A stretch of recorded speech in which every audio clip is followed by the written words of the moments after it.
falar que nem qualquer economista. Depende. Depende. Todo economista, a primeira palavra é o depende, né? Mas depende mesmo. Esse é o ponto do endividamento. As pessoas têm que saber qual que é o passo que ela pode dar.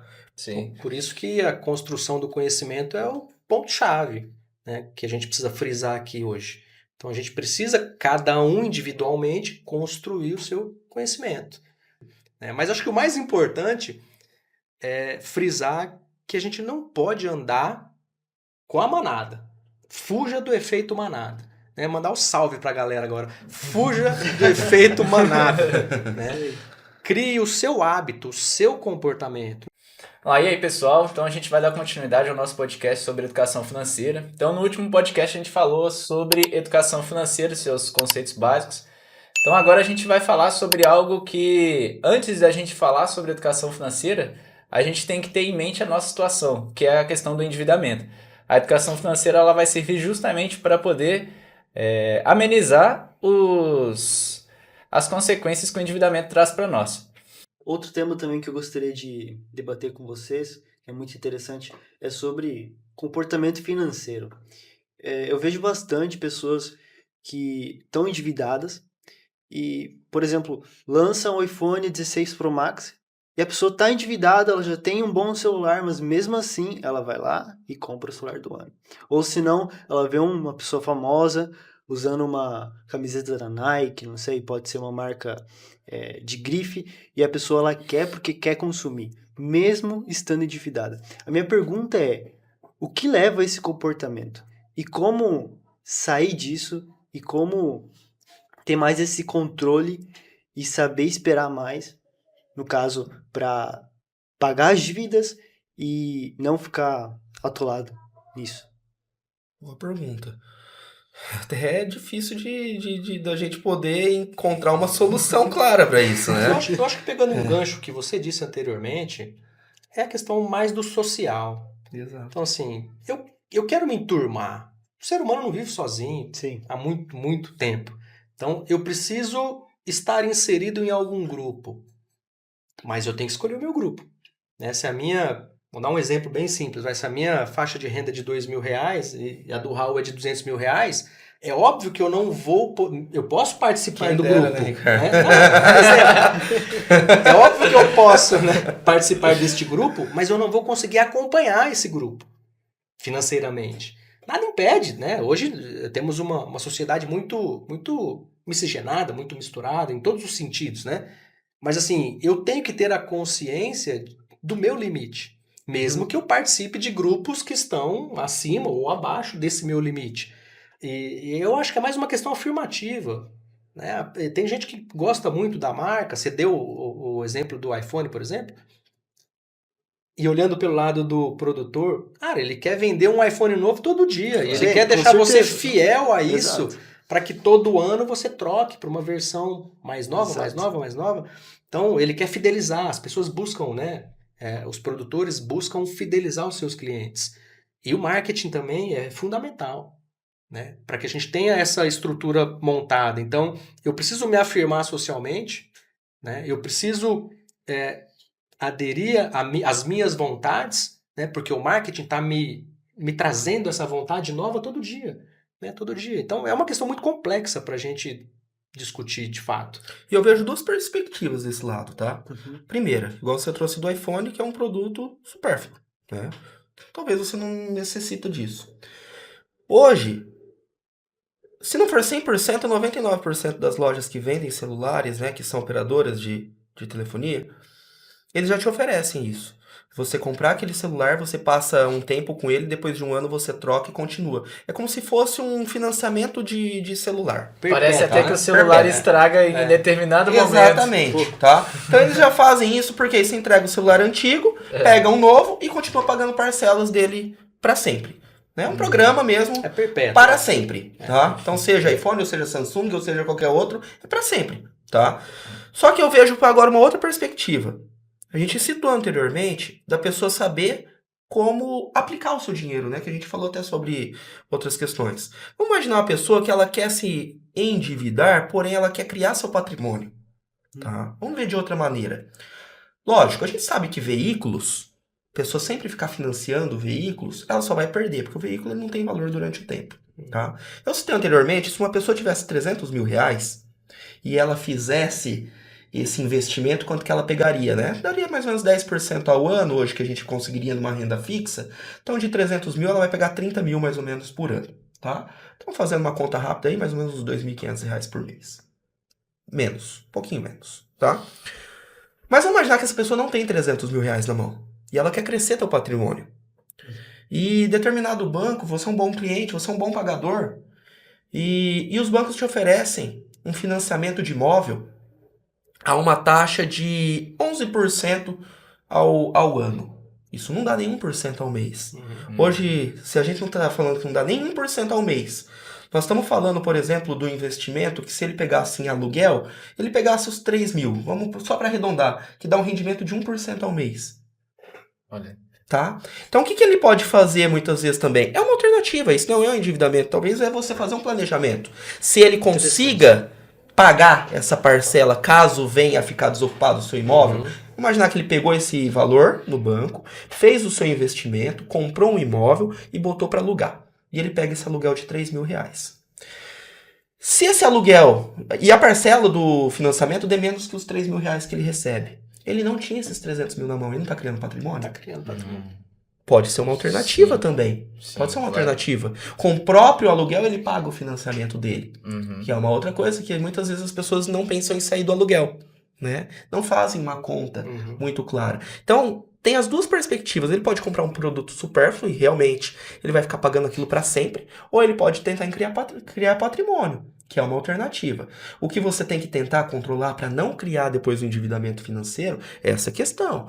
Se você... Vamos imaginar que o seu imóvel ele fica 4, 5 meses sem alugar. Você tem como tirar do teu bolso para pagar? Você tem uma reserva financeira para pagar a parcela desse financiamento durante esse período? Se tiver, ok, é válido. Agora, se você não tiver, então talvez você tenha que dar um passo atrás. Então esse é o ponto do endividamento. As pessoas têm que saber qual que é o passo que ela pode dar. Posso comprar um veículo novo todo ano? Posso, desde que eu consiga pagar a parcela.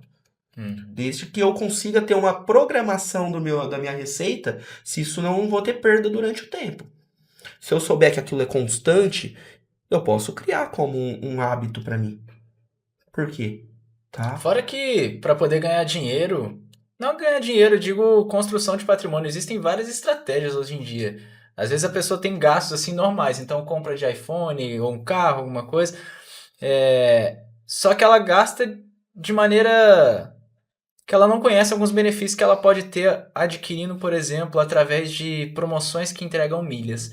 Então ela vai lá e compra um carro e utiliza, por exemplo, não vou citar nenhum exemplo aqui de plataforma, mas uma plataforma que gera milhas na compra. E no outro ano ela já queria fazer uma viagem. Ela nem sabia, por exemplo, dessa possibilidade de utilizar milhas, aí acaba se endividando com mais uma viagem. E aí aumenta ainda mais aí o endividamento que a pessoa tem, né? Sim, tudo é questão de conhecimento. Conhecimento e informação. Que é libertador, né? Sim, claro. Sim. Por isso que a construção do conhecimento é o ponto-chave, né, que a gente precisa frisar aqui hoje. Então a gente precisa, cada um individualmente, construir o seu conhecimento, né, no sentido de buscar a saúde financeira, ou seja, fugir desse endividamento que, como a gente já disse, ele é uma imersão diária por todos os lados sobre o consumismo. Né? Então, assim, nada contra, né? As pessoas têm que consumir, as pessoas têm que comprar, mas desde que a gente mantenha a linha orçamentária saudável. Sim. Né? Então, assim, os meus gastos têm que ser iguais ou abaixo do valor total da minha renda. Outra questão... acima. Desculpa, professor. Outra questão também, existe uma ligação emocional ou cultural com o consumo excessivo? E como o marketing e o crédito, ele contribui para isso? Acho que até nós já falamos um pouquinho sobre o assunto, né? Acho que já foi bastante discutido sobre como contribui essa parte do marketing, né? E assim, o que eu acho, o marketing a gente não tem como fugir, o consumo não tem como fugir, só para complementar disso, eu acredito que as pessoas têm que buscar as mesmas opções. Quando, mais uma vez, entrando sobre linhas de crédito ou cartões de crédito, porque é uma área que, assim, eu sou bem habituado, tá?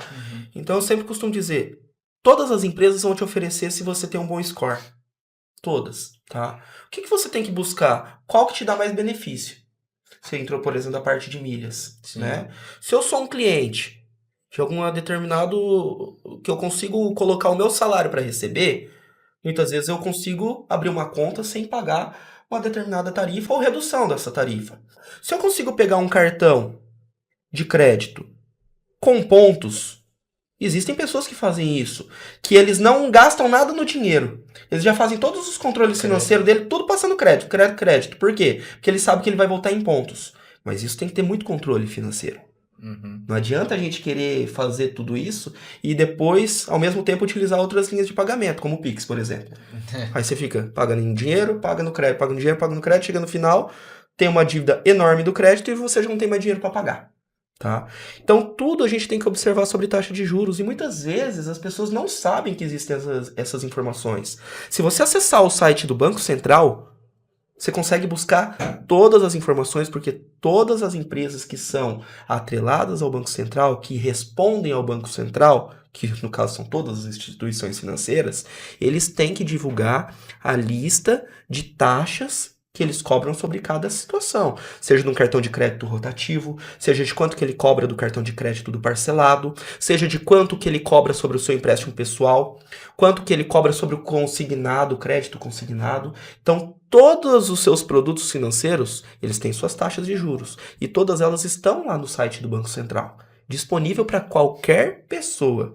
Mas que, se eu citar que talvez que 2% da população busca esse conhecimento, eu acho que é muito. Mas isso é uma informação que eu mesmo não sabia até. É interessante porque às vezes a pessoa vai fazer um empréstimo ou sei lá, vai entrar no banco para poder pedir algum auxílio e ela acha que está sendo enganada por algum motivo, pelo gerente, ou seja, quem for, né? Então o Banco Central é uma forma de conseguir realmente saber se o que está sendo oferecido a ela é verdade ou não é verdade. Com certeza, né?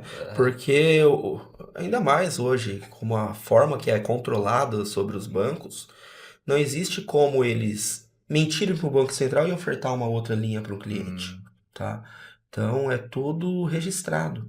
Né? Então por isso que é importante as pessoas terem essas informações, saberem utilizar. Quando a gente fala sobre inteligência artificial, é muito simples. Bota ali no chat GPT e busca lá lista de taxa de juros do cartão de crédito sobre todos os bancos, Banco Central. Pronto, vai buscar e vai te puxar na hora. Pronto, acabou. Tão fácil. É tão simples e as pessoas não buscam, né? Então, é você buscar alternativas de onde você paga menos. Eu acho que essa é a ideia. Só que talvez essa correria tão louca do nosso mundo, as pessoas hoje esquecem muitas vezes de buscar esse certo conhecimento. Que é básico. E se prendem mais ao marketing, à propaganda. Sim, né? exatamente. Então, vê uma propaganda que é muito atrativa, vai lá e compra aquilo como sendo o maior benefício, né, que ele está tendo naquele momento, aceita e já entra naquele crédito, naquele investimento, enfim, naquela situação. Então o marketing ele é feito para isso. Né?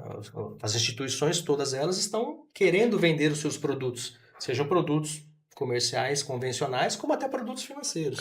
Então, até incluindo essa falta de vontade das pessoas de buscar conhecimento, eu não vou saber responder agora de quantos % da população utilizam esse tipo de produto ainda, mas a poupança.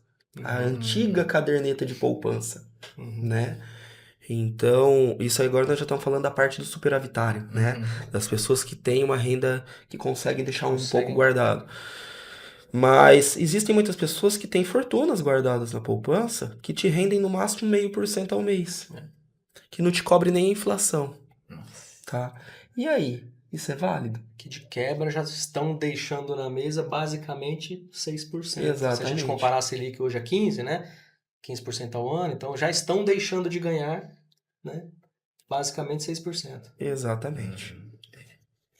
Só para fechar esse tema, algo interessante do marketing que eu acabei vendo muito nesse Mundial de Clubes é que basicamente tem muito marketing de bets. Demais. E você vê as propagandas, elas te induzem a você participar. Ah, o DD tal, para tal time. E acaba que tem tanta propaganda disso que você é induzido a participar disso. Criar uma conta, tem vários bônus. Então, eu acredito que o marketing ele influencia muito nisso, né? Porque a pessoa acaba sendo induzida com o produto e, às vezes, ela está numa situação econômica, financeira endividada e mesmo assim ela quer se divertir, ela quer apostar, né, sobre o tema da bet. Então isso é um perigo também que a gente tem hoje em dia com o avanço da internet, da tecnologia, ser bombardeado por essas propagandas, né, nas redes sociais, na televisão, em todos os lugares praticamente. Eu não vou negar que eu fui um dos que teve que apostar. Teve que testar, né, pra ver como é que era, né? Pois é. Então acaba que você é induzido a fazer isso, né? Exatamente. Mas como nós falamos aqui já sobre bets, sobre o trader, né? Durante e depois da pandemia aumentou muito o volume de trader, né? Renda variável, etc. Derivativos e tudo mais. Crianças ensinando na internet, Crianças fazer ensinando a trade. ganhar dinheiro na internet, enfim. E todo mundo aprendendo a assistir 2 vídeos. Opa, virei o Sou trader craque. do momento. Sou craque, né? Mas a realidade se impõe em algum momento. Sim. Né? No curto, médio ou no longo prazo. Vai depender do teu capital, né? O quanto de dinheiro você tem para fazer essa circulação, esse giro. Né? Mas acho que o mais importante é frisar que a gente não pode andar com a manada. Fuja do efeito manada.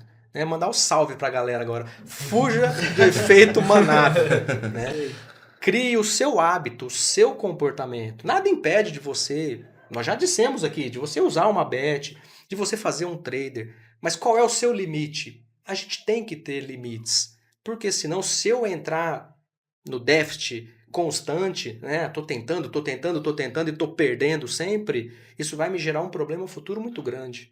E vai demorar talvez anos para que você coloque isso em dia. Porque quando você cai num endividamento, e acho que é bom a gente frisar, eu não vou resolver esse endividamento amanhã. Eu posso pegar um crédito, como instituição financeira qualquer, eu quito ali minhas dívidas, mas eu fiquei com um crédito a pagar. Então, assim, talvez demorem anos para que você consiga voltar a ter uma situação do 0 a 0. Né? Então, assim, é muito importante a gente pensar bem qual é o nosso limite.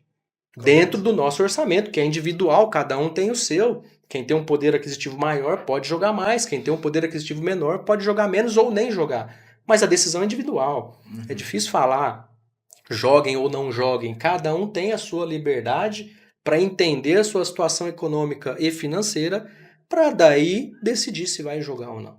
Né? Eu acho que essa é a questão mais importante, sabe? Não ir com o volume, porque o marketing tá aí. Sim. Você liga a TV, você acessa, né, qualquer tipo de rede social, por exemplo, vai estar piscando uma bet ali para te induzir, te incentivar a jogar. É a nova moda do momento. Até complementando, Ricardo, agora mudando um pouquinho para economês, né? A gente falou um pouquinho sobre economês, né?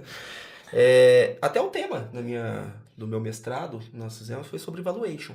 Né? Então, entrando um pouquinho sobre a parte do mercado financeiro, e não, assim, aleatoriamente, nós escolhemos trabalhar sobre o mercado bancário, sobre encontrar o valuation. Para quem não sabe, o valuation é encontrar o valor intrínseco da ação. Olha aí. Que é o valor diferente do que você está vendo do valor de mercado, que é o valor que ela realmente vale, vamos dizer assim, tá? Então, o que nós trabalhamos apenas sobre os bancos que estão dentro da Bolsa de Valores, tá? Mas por que nós trabalhamos sobre isso? A pessoa que quer entrar na Bolsa de Valor, busca primeiro ter o conhecimento sobre aquele mercado. Se não tem, vai no que é mais certeiro. Vai no que você tem menos chance de perder. Hoje, por exemplo, dos bancos que estão inseridos dentro da Bolsa de Valores, os principais bancos, eles têm chance de quebrar? Não. Pronto. Aí já está resolvido. Tá? Então, quando você tem ali, primeiro, talvez você não vai ganhar milhões, porque são ações que também, pelo fato do valor intrínseco estar muito próximo do valor de mercado, então ela não tem essa variação tão grande, ela não vai te gerar milhões por você ganhar dentro dessa ação, porém ela vai te gerar os dividendos ali, vai te gerar o seu valor que você vai estar recebendo mensalmente ali, que é o do lucro dessa ação, tá? Então é válido, tá? Então quer começar a conhecer esse mercado? E ainda nós não citamos isso. Talvez, não sei nem se estava na pauta pra gente falar, mas das criptomoedas. Sim. Tá? Então, quando a gente fala sobre criptomoeda, também é outra coisa que está na moda. Sim. Né? Eu lembro até hoje, numa conversa que eu estava numa roda de amigos, quando eu morava lá em Oswaldo Cruz, ainda no interior de São Paulo, e tomando um tereré de boa, 11 horas da noite, parece aqueles papos, né, errado, né? Numa quinta-feira à noite, 11 horas da noite, começamos a falar sobre Bitcoin. Isso há 10 anos atrás... 15 anos atrás, eu tô ficando velho, né? Mas a gente começou logo quando surgiu o Bitcoin valia mínimo.